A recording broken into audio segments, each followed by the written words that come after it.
Nossa aula, nós vamos continuar com o conteúdo Povos e Culturas Africanas. Nós trabalhamos os malineses, né, o Império do Mali, na aula passada. Ficaram agora esses dois povos, Bantus e Yorubás, né, parte 2. Estamos vendo a imagem dos Bantus, as suas danças, e Yorubás também, né, praticando suas culturas, é, aí nos seus locais, nos seus impérios. Quem foi os Bantus, né? Eles na África do Sul, né? Não, na África, eles viviam na África, ao sul do deserto do Saara. Ainda viviam e ainda vivem, né? Os Bantus, povos que possuíam uma origem comum, né? E falavam línguas aparentadas denominadas de Bantas. Por volta de 1500 a.C., os povos bantus partiram de onde é hoje a República de Camarões e foram se deslocando para o centro, o leste e o sul do continente africano. Então, mas o norte não, mas eles partiram para esses locais, o centro, o leste e o sul do continente africano.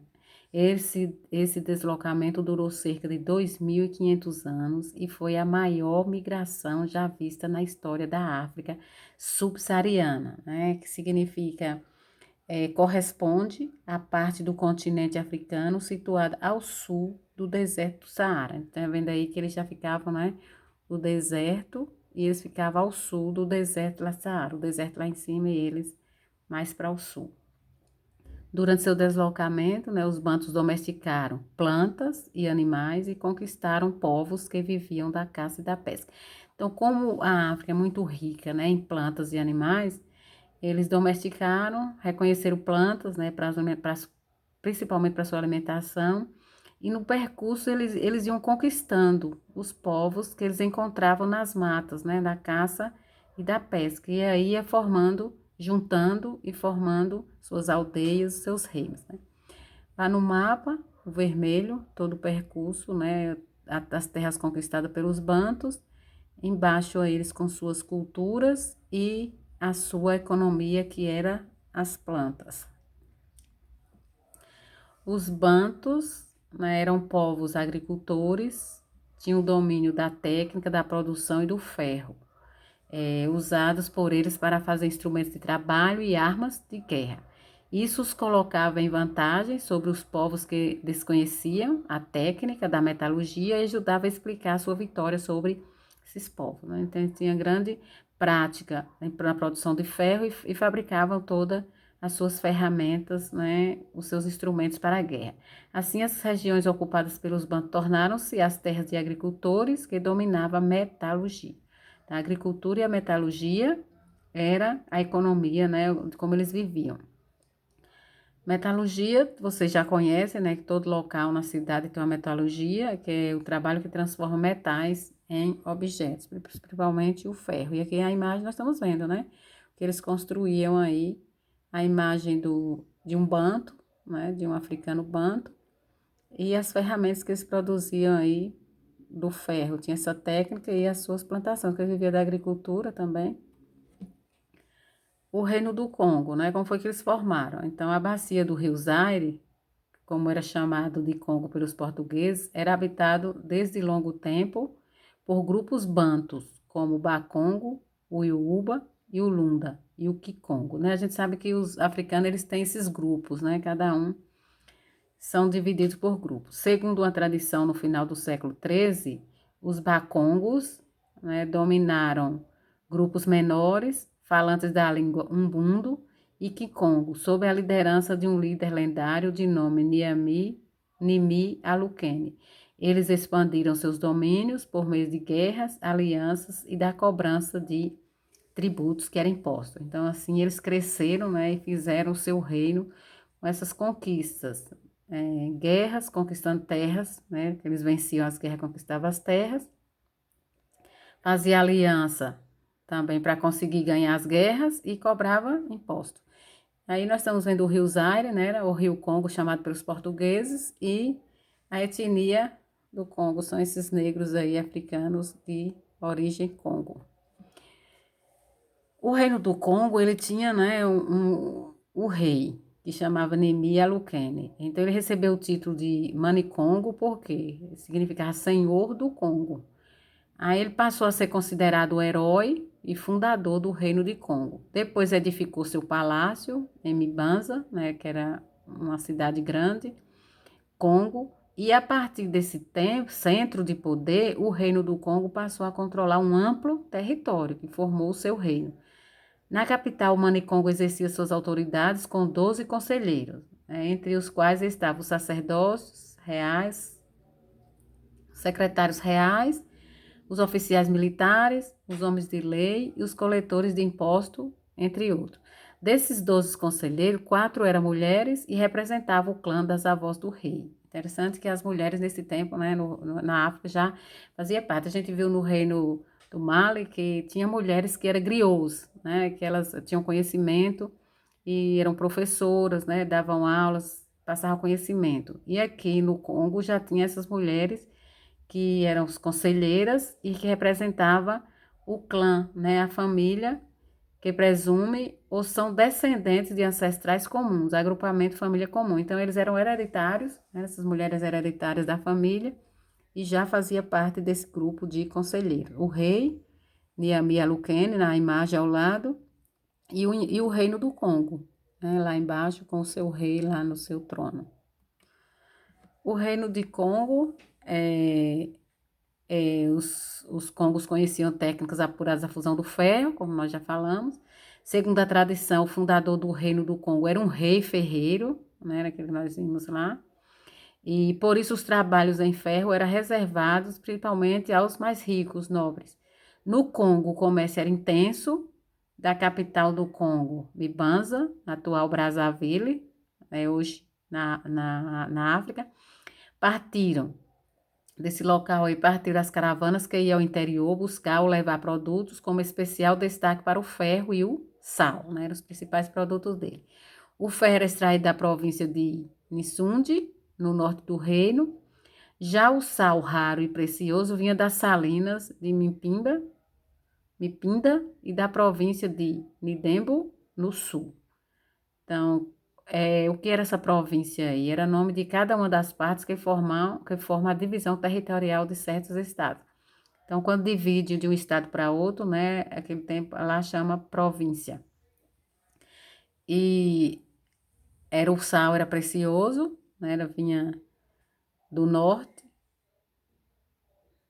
do sul, e o ferro vinha do norte, né? E ali nós estamos vendo o mapa do Reino do Congo no século XV, esse azul todo aí, imenso, né? Ibamba, Ambulha, né? São Soio, Mpemba, Mpangu, Mibata, eram os nomes, Pumbo, eram os nomes estranhos, né? Os nomes africanos, Oceano Atlântico, e lá embaixo eles, né, no comércio, buscando coisas para comercializar. No Reino do Congo tinha as aldeias, né, que chamava de lubatas, e cidades que chamava de mibanzas. Eles pagavam tributos, eram os impostos ao Micongo, que era o rei, que em troca lhes oferecia proteção espiritual, pois era visto como intérprete da vontade dos ancestrais e dos espíritos, dos povos mais antigos. Então, ele tinha como um deus. Como eles eram politeístas, o rei, além de ser rei, né, ele ainda tinha o poder de ser um deus. E eles pagavam, o povo pagava impostos a eles para poder ter em troca, né, a proteção, tanto pessoal como espiritual. Os tributos eram pagos em espécie, né, que a gente fala dinheiro em espécie, na hora.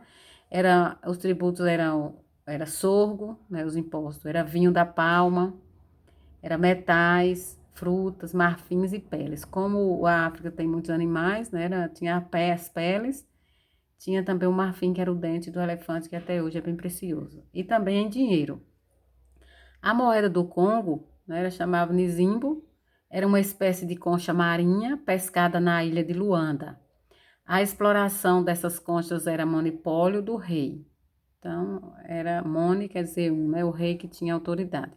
O Monicongo, o rei, repartia parte dos bens arrecadados com os líderes de linhagem e das aldeias, estabelecendo assim uma aliança e um equilíbrio de poder do reino, né? Então, esse rei aí tinha toda a autoridade. Os líderes da linhagem, o que é a linhagem? Era a série de gerações, então era herança de pai para filho, era a família aí. E as aldeias eram povoações geralmente rural, com poucos habitantes e de categoria inferior à vila, menor do que uma vila, que pode ter autonomia e economia de subsistência. Então, era uma localidade, né, menor do que uma vila. Nós estamos vendo o marfim, né, que os dentes de elefantes, a aldeia, onde eles viviam. A gente está vendo que tem muita floresta, né, em um local que é a localidade, e a bandeira do Congo. Bantus no Brasil. A maioria dos milhões de africanos entrando no Brasil entre o século 16 e 19 era falantes da língua banta, né? Como o quimbundo, o quincongo e o umbando. Isso ajuda a explicar porque essas línguas estão entre as que mais influenciaram o Brasil português falado no Brasil. Sabemos que eles tinham vários tipos de língua, né? E essas daí foram que influenciaram o Brasil quando vieram como escravos. O jongo, o jungo, era uma herança cultural dos povos bantos, né? Entre as manifestações culturais de raiz banta no Brasil está o jongo, que era um canto e dança coletivo. Então, eles dançavam, cantavam e dançavam. Várias pessoas coletivamente, que contam com percussão, né, do tambor, e floresceu durante a expansão da cafeicultura no Vale do Paraíba, Fluminense do Rio de Janeiro, né, e Paulista em São Paulo. Então, aí foi onde cresceu essa cultura deles. Em 2005, o jongo foi registrado pelo Instituto do Patrimônio Histórico e Artístico Nacional, o IFAM. Né? Essa dança aí hoje é um patrimônio cultural e material do Brasil. É praticado em todos os estados brasileiros da região Sudeste e é chamado também de cachumbo. Região Sudeste é São Paulo, Rio de Janeiro, Espírito Santo, né, e Minas Gerais. Então, onde é mais usado aí essa cultura africana. E aí nós estamos vendo eles dançando jungo, essa prática cultural deles aí, que foi registrado como Patrimônio Histórico e Artístico Nacional pelo IFAM. Palavras bantas, né, que a gente conhece aqui, que não sabe nem de que origem é, mas é do africano, principalmente dos povos bantos. É o berimbau, arco musical, instrumento dispensável na capoeira, nós conhecemos. Caçula, o mais novo dos filhos ou dos irmãos, a gente também sabe o que é um caçula. Canjica, a gente conhece bem, né, papa de milho verde ralado. A quem se juntam leite de coco, açúcar, cravo e canela. Carimbo, né, que coloca nos documentos, que é um selo ou sinete. Sinal público com quem se autentica documentos. Tem o coclilo, que é o ato de cochilar, né? Todo mundo cochila. Dendê, que é a palmeira ou fruto de palmeira. Óleo vermelho obtido da palmeira dendê, de grande uso na culinária religiosa, afro-brasileira, baiana. Óleo de palma no português de Portugal. Faz o acarajé, né? O azeite de dendê, o óleo de dendê. Fubá, farinha de milho, arroz. Giló, fruto de geloeiro de sabor amargo. Moleque, menino, garoto, rapaz. Quiabo, fruto do quiabeiro muito usado na cozinha. Né? Baiana. Quitute, petisco. Iguaria de apurado sabor. Samba, dança e música. Popular brasileira de compasso binário, quer dizer, binário mais de uma pessoa, e acompanhamento sincopado, a música acompanha essa dança. Todo mundo conhece o samba, olha lá, tá vendo o quitute, a coxinha, que a gente não sabe nem o que é quitute, o berimbau e o quiabo. Então, são essas palavras bantas que a gente fala que não sabe nem de que origem é, são dos bantos dos negros africanos. Agora vamos trabalhar com os iorubás, né? Trabalhamos com os bantos, agora iorubás. Quem eram os iorubás? Eram povos que viveram nas terras da África Ocidental, já no Ocidente, parte onde o sol se põe, igualmente onde o sol nasce, né? Ocidente, parte mais do onde o sol nasce. Igualmente importantes na formação cultural do Brasil, né? Entre esses povos merece atenção aos iorubás. Construir uma civilização marcadamente urbana, ao contrário dos bantos, né, que era mais rural. uma cidade de ruas e avenidas retas e mercados movimentados. Então, eram esses Yorubás como eles viviam. Entre as principais cidades iorubás daquela época estava Ifé, Queto e Oió, capital política dos Yorubás. Então, nós estamos vendo as mulheres, essas negras bonitas aí, elas são de origem Yorubá. E as cidades dos Yorubás do século XII ao século XV, nós temos, olha lá, Yorubá no centro, Oió, Benim, Adoquete, Obá, Oiô, Elgbá, Ifé, Ijebu, Ode, Porto Novo, né, Igobado, Queto, Akpouso, Daomé. Então, foram essas as cidades que os Yorubás viviam, né? O Golfo do Benim, o Oceano Atlântico, e lá tem o mapa registrando o local dessas cidades. Como era a economia iorubá? A força econômica das cidades iorubá vinha sobretudo do comércio. Seus comerciantes, homens e mulheres, circulavam por terra e rios da região em canoas, carregadas de produtos de floresta, né, que vinha a pele do leopardo, a da onça, a pimenta, além de objetos de couro, metal e marfim. E eram confeccionados por seus artesãos, né? Então, eles pegavam o couro, né? Fazia todo o processo de limpeza, o ferro, eles faziam esses objetos aí, e a feira, né? Onde existia o grande comércio que eles iam buscar nos interiores para vender nas cidades. E nós temos o nós de cola, que já trabalhamos, que os malineses também usavam muito, né? Até o Brasil usa, né? O nós de cola nas religiões afro, né? Brasileiras. E ali era a canoa onde eles iam buscar o produto do rio para poder vender na cidade. Como era a política? Então, a política, sabemos que toda cidade, todo país tem uma política. Na cidade de Oió, capital política dos Yorubás, havia bairros especializados em cortume, né, que eles preparavam o couro, serralharia, onde serrava, e a fundição, onde dissolvia o ferro para fazer seus objetos e suas ferramentas. E Fé, que teve seu período de maior esplendor, essa cidade aí, entre os séculos 12 e 15, né, foram 3 séculos, ou 4 séculos, né, de crescimento da cidade. Era a cidade sagrada dos Yorubá, sua capital religiosa, né, a gente sabe que tem a religião dos negros, e é vista por eles até hoje como o umbigo do universo. O umbigo é o centro, né, local onde tudo começou. Daí a importância espiritual de fé para todas as comunidades iorubás na África e no Brasil, né, é o processo religioso. E lá em cima nós estamos vendo o cortume, né, do couro, como eles faziam lá, lá em Oió, tá vendo a cidade.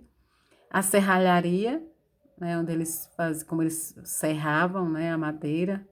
E ali a fundição, né, o ferro, eles dissolvendo para produzir esses objetos, né. Como era a política dos Yorubás. Nós vimos lá dos Bantos, né, era agora Yorubá. Era a cidade de Ifé, né, que era uma das grandes, o poder político era exercido pela mesma pessoa, né, o rei, o Oni. Ele administrava a cidade, distribuía a justiça e era o responsável pelos cultos religiosos. O Oni também quem confirmava a autoridade dos líderes e de outras cidades iorubás, como Queto e Oió. Quando alguém chegava ao poder, tinha de se dirigir a Ifé para ter sua autoridade confirmada por ele. Então, além da cidade, né, chegar aí, tinha que dirigir-se a ele, aí, o Oni.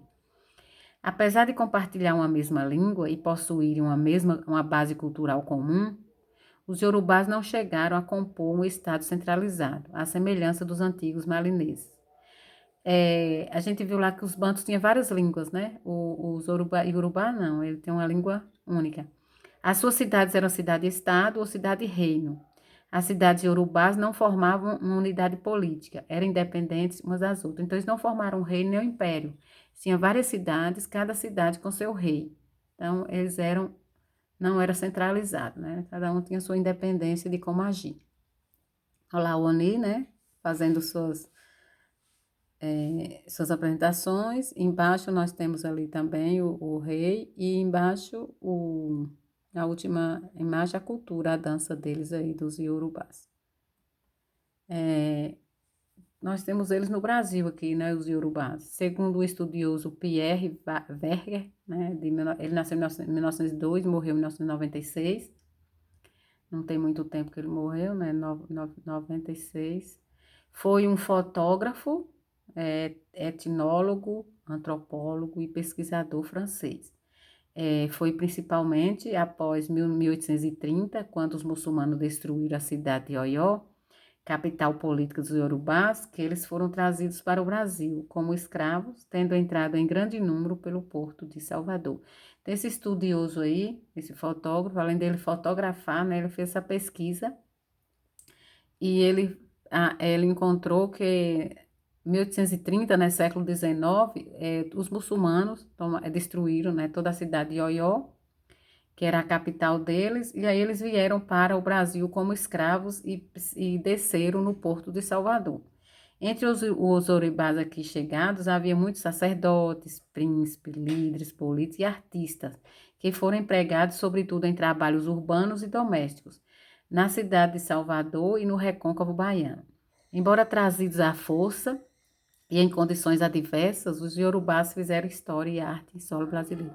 Então, os que conseguiram chegar aqui, né, que não morreram na estrada, então tinha várias pessoas de grande conhecimento, né, como artistas, líderes políticos, né, príncipes, sacerdotes. E esse fotógrafo, ele fez a pesquisa, né, Pierre Verguin, nós estamos vendo aí a foto dele aí, e as imagens que ele tirou desses negros aí. Ele era fotógrafo e fazia imagens lindas, né, dos negros.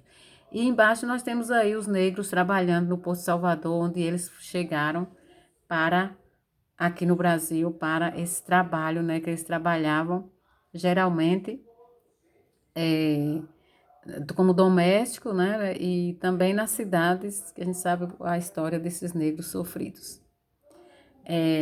Os iorubás no Brasil também têm a arte de matriz iorubá, que pode ser vista em várias regiões do Brasil, mas é na Bahia, né, seu principal polo de radiação.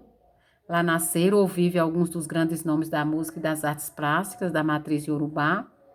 Na música temos vários artistas herdeiros da tradição iorubá, como os integrantes do bloco Olodum, Ileaê e a cantora Margareth Menezes, né? Nós conhecemos muitos desses grupos que são baianos.